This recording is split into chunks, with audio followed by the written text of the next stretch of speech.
여러분 안녕하십니까?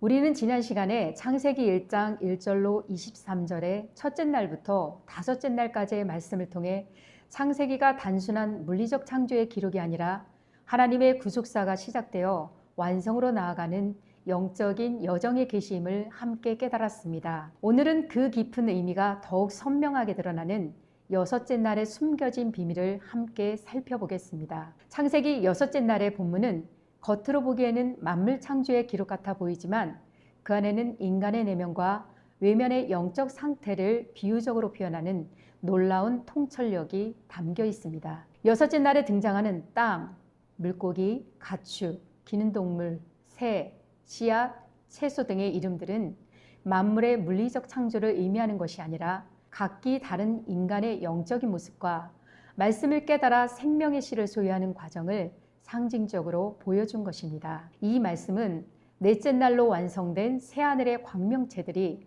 빛의 제공자로서 둘째 하늘인 궁창의 사역자로 임할 때에 이루어지는 일입니다. 특히 넷째 날이 도래한 마지막 때에는 새하늘의 광명체로 임한 신들이 궁창에서 남자와 여자로 영적인 인간을 재창조하는 하나님의 경륜을 보여주고 있습니다. 여섯째 날은 첫째 날부터 시작된 하나님의 영적인 구속사를 완성하는 단계로서 다양한 영적 상태의 인간들에게 진리의 씨앗을 심고 싹을 틔우며 열매를 맺게 하여 생명나무로 추수하는 사역자의 역할을 보여주고 있습니다. 이러한 인간의 재창조 과정에서 각 영혼의 상태가 혼미한 저녁과 무지한 밤과 깨어난 아침으로 나뉘게 됨을 보이신 것입니다. 창세기 1장 24절은 하나님이 가라사대 땅은 생물을 그 종류대로 내되 육축과 기는 것과 땅의 짐승을 종류대로 내라 하시고 그대로 되니라고 기록하고 있습니다. 이 말씀을 원문이 사용된 문법의 형태를 그대로 직역하면 그리고 신들에게 말했다. 그 땅에 살아있는 생명이 그 종류대로 그리고 가축과 기는 것과 그리고 땅의 그 짐승이 그 종류대로 나오는 것이니 그대로 되었더라가 됩니다. 이 구절의 핵심은 단순히 땅의 짐승이 생겨난 물리적 사건의 시간이 아니라는 것입니다. 여기서 땅이란 단어 히브리어 하에레츠는 명사 여성 단수로서 진리로 통치를 받아야 하는 인간의 마음, 즉 그 사람의 영혼의 상태를 의미합니다. 우리의 몸은 혼이 지배합니다. 그러나 그 혼은 영이 지배합니다. 그러므로 우리의 영혼은 하늘로서 땅인 우리의 육체를 지배합니다. 이러한 만물의 이치로 통치의 개념을 보이신 것이 바로 하늘과 땅입니다. 복음으로 말하면 하늘은 통치하는 임금이며 그리스도요, 땅은 통치를 받는 백성이며 교회를 말하는 것입니다. 이것이 창세기 1장 1절에서 쌍수로 말하는 두 가지 하늘, 즉 처음 하늘과 새 하늘, 그리고 하나의 그 땅입니다. 그리고 이 땅에 살아있는 생명은 네페시 하이아로서 인간의 마음에서 비롯되는 생각, 감정, 행동, 인격과 같은 영적인 산물을 의미합니다. 또한 가축은 베헤마로서 먹이를 주는 주인에게 잘 길들여져 우리 안에 갇힌 동물을 뜻합니다. 이는 세상의 욕망에 갇혀 길들여진 육적인 사람이 있고 반대로 하나님의 뜻에 갇혀 순종하며 영적인 충만을 추구하는 사람을 동시에 비유합니다. 빌레몬서 1장 1절에서 사도 바울은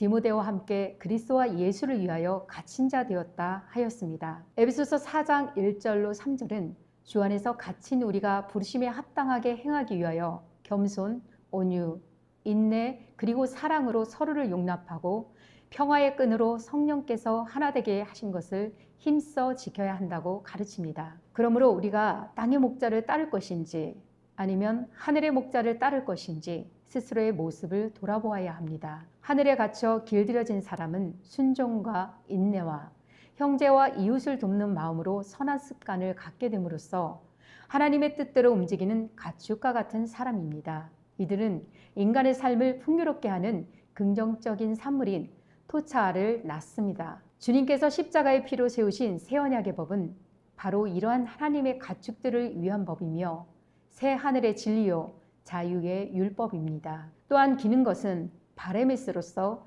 땅에 붙어 기어다니는 뱀과 같은 생물을 비유하며 영적으로 깨어있지 못하고 오직 세상적인 것만 바라보는 사람을 의미합니다. 이는 신앙심은 있으나 하나님이 아닌 땅의 것을 추구하는 인간의 다양한 본능을 알게 해줍니다. 마태복음 16장 23절에서 주님의 고난과 죽음을 가로막으려 했던 베드로에게 사탄아 내 뒤로 물러가라 라고 꾸짖으신 주님의 음성을 떠올리시면 이해가 빠르실 것입니다. 인간의 욕심, 이기심, 시기, 질투와 같은 죄의 습관들은 우리의 영혼을 갉아먹음으로 아무런 생산적인 열매도 맺지 못하게 합니다. 여기서 그 종류대로라는 단어 레미나흐를 반복적으로 사용함으로써 영적인 세계에도 명확한 원리와 이치가 있음을 보여줍니다. 우리의 마음밭에 미움이라는 씨앗을 뿌리면 그 종류대로 미움의 열매가 맺히고 사랑이라는 씨앗을 뿌리면 사랑의 열매가 자라나는 것과 같은 이치입니다.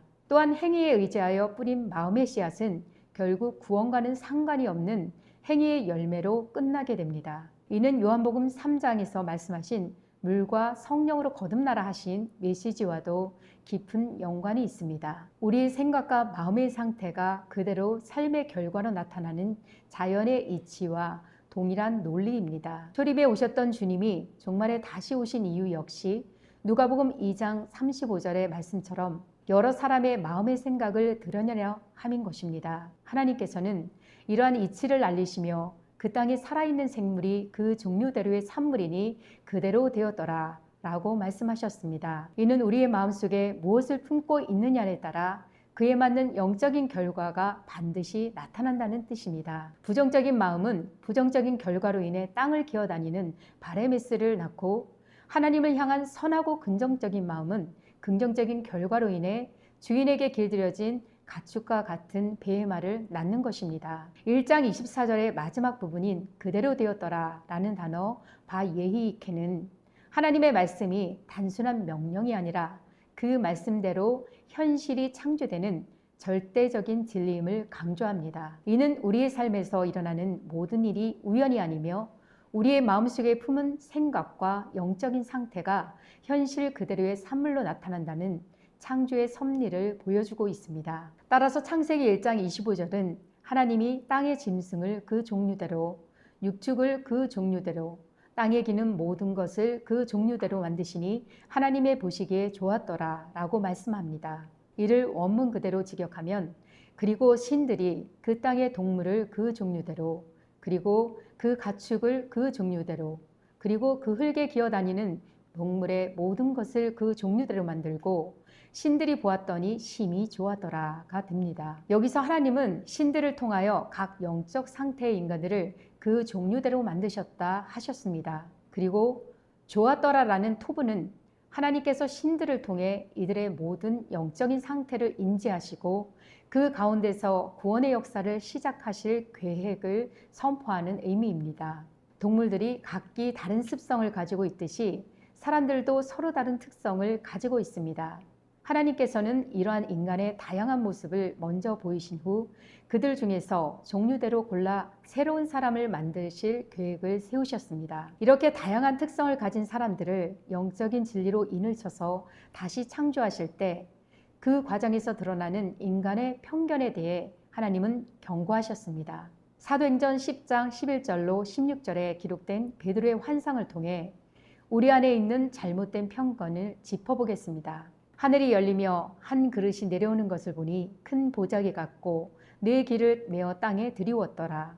그 안에는 땅에 있는 각색 네 발 가진 짐승과 기는 것과 공중에 나는 것들이 있는데 또 소리가 있으되 베드로야 일어나 잡아먹으라 하거늘 베드로가 가로되 주여 그럴 수 없나이다.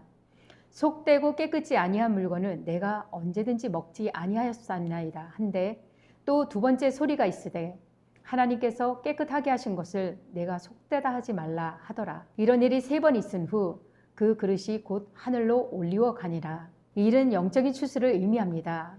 창세기의 첫째 날과 둘째 날과 셋째 날까지 혼돈의 바다에 있었던 영혼들이 주님이 다시 오신 넷째 날의 광명체들에 의하여 영적으로 수수되어 새하늘로 들림받아 올라가는 역사를 보여주는 것입니다. 하늘에서 내려온 보자기는 하나님의 새로운 구원 계획이 담긴 그릇, 즉 궁창에서 전해지는 새로운 복음을 뜻합니다. 네 귀를 메어 땅에 들이웠다는 것은 네 주권으로 묶인 통치자로 새로운 복음을 땅에 내려보냈다는 뜻입니다. 그 안에 각색 네 발 가진 짐승과 기는 것, 공중에 나는 것들은 마른 땅이 되어 궁창 안으로 들어오는 세상의 모든 각양각색의 사람들을 의미합니다. 율법에 속해 속되고 깨끗이 않다고 여겨졌던 이방인들을 포함한 모든 부류의 사람들이 이 궁창 안에서 진리로 입맞고 재창도 될 것이라는 뜻입니다. 하나님께서는 이처럼 보편적인 사랑을 진리에 담아 모든 사람에게 구원의 기회를 주고 계십니다. 하나님께서 베드로야 일어나 잡아먹으라 라고 명령하신 것은 베드로가 반석이며 반석은 그리스도, 즉 기름 부음 받은 자를 뜻하기 때문입니다. 따라서 그리스도가 된 자는 궁창에서 모두에게 새하늘의 진리로 인치라는 사명을 부여받았음을 증명합니다. 잡아먹으라는 행위는 암탉이 새끼를 품듯이 그들을 새로운 복음으로 품고 죽었던 영혼을 부활시켜 알곡으로 추수하라는 뜻입니다. 베드로가 율법을 근거로 거부하자 하나님께서 깨끗하게 하신 것을 내가 속되다 하지 말라고 경고하셨습니다. 이는 베드로를 통해 그리스도는 인간적인 판단과 율법적 편견을 버리라고 가르친 것입니다. 즉 빛으로 구원받은 성도는 하나님의 은혜로 이미 깨끗하게 되었으니 그들을 향해 속되다고 판단하거나 차별하지 말라는 경고입니다. 이 말씀은 새 언약 안에 들어와 의에 거하는 궁창 안에 모두에게 동일하게 적용됩니다. 따라서 베드로후서 3장 13절에서 우리는 그의 약속대로 의에 거하는 바 새하늘과 새 땅을 바라보도다 라고 베드로가 기록한 것입니다. 우리는 주님이 부르신 누군가를 판단하거나 정죄할 권리가 없으며 오직 하나님이 열어주신 사랑의 잔치 안에서 모든 사람을 영적인 형제로 품어야 합니다. 결론적으로 이 환상은 새로운 복음이 할례자나 무할례자 및 모든 민족과 모든 사람에게 열려 있다는 것을 베드로를 통해 영적으로 깨닫게 해주신 사건입니다. 이러한 하나님의 명령과 경고를 올바로 이해하고 진리로 기름 부음을 받은 새하늘의 신들은 그리스도로서 창세기 1장 26절에서 우리의 형상대로 우리의 모양처럼 우리가 사람을 만들자라고 하는 것입니다. 여러분은 이 말씀에서 이상한 점을 발견하셨습니까? 하나님은 유일신이시고 오직 한 분이신데 어찌하여 우리의 형상과 우리의 모양이라고 하셨을까요? 이는 넷째 날의 광명체들로서 먼저 신이 된 그리스도들이 다시 인치며 자기들처럼 영적인 사람을 만들자 하는 계획을 의미한 것입니다. 신들의 외적인 형상과 내적인 모양을 닮은 사람을 만드는 방법은 영적으로 말씀의 씨앗을 뿌리는 남자와 그 씨앗을 받아 싹을 틔우는 여자의 영적인 혼인관계를 통해 이루어집니다. 오늘의 결론을 말씀드리겠습니다. 창세기 6째 날의 창조 역시 여러분이 알고 계셨던 단순한 동물 창조의 이야기가 아니었습니다. 이는 우리의 마음이라는 땅에 하나님의 말씀이라는 씨앗을 심고 우리의 생각과 마음을 다스려 하나님의 뜻에 맞는 생명을 낳게 하라는 영적인 메시지를 담고 있습니다. 따라서 6째 날은 각기 다른 영적 특성을 가진 인간의 모습을 먼저 보이시고 하늘의 신들을 통해 그들을 재창조로 구원하시는 하나님 사역의 노정을 보여주는 계시입니다. 우리 마음속에 심은 씨앗의 종류대로 그 결과가 맺히듯 우리는 하나님의 말씀으로 우리의 내면을 가꾸고 선한 열매를 맺어 하나님의 창조 섭리에 동참해야 합니다. 이것이 바로 6째 날을 통해 우리에게 전하는 가장 중요한 영적인 교훈이며 실상인 것입니다. 이 말씀이 여러분의 영혼에 깊은 울림을 주어 새롭고 살아있는 영적인 길로 나아가는 이정표가 되기를 진심으로 소망합니다. 이것이 바로 새하늘의 질서이며 새 땅을 다스리는 새로운 역사입니다. 이 새하늘의 질서 안에 들어오신 분들은 성경에 예언된 마지막 시대의 진정한 성전이 될 것이며 새로운 시대를 이끌어갈 영적인 리더가 될 것입니다. 저희는 혼돈 속에서 진리를 찾는 영혼들을 돕기 위해 장자들의 총회를 열어가고 있습니다. 여러분의 영혼이 자유함을 얻고 진정한 하늘나라의 백성으로 함께 하시기를 간구하며 오늘 함께 하신 여러분을 장자들의 총회에서 새로운 영적 리더로 만날 수 있기를 소망합니다. 다음 시간에는 창세기 6째 날의 후반부 말씀을 통해 다양한 특성의 사람들을 하나님의 성전이 된 신들로 재창조하는 또 다른 깊이의 말씀으로 찾아뵙겠습니다. 감사합니다.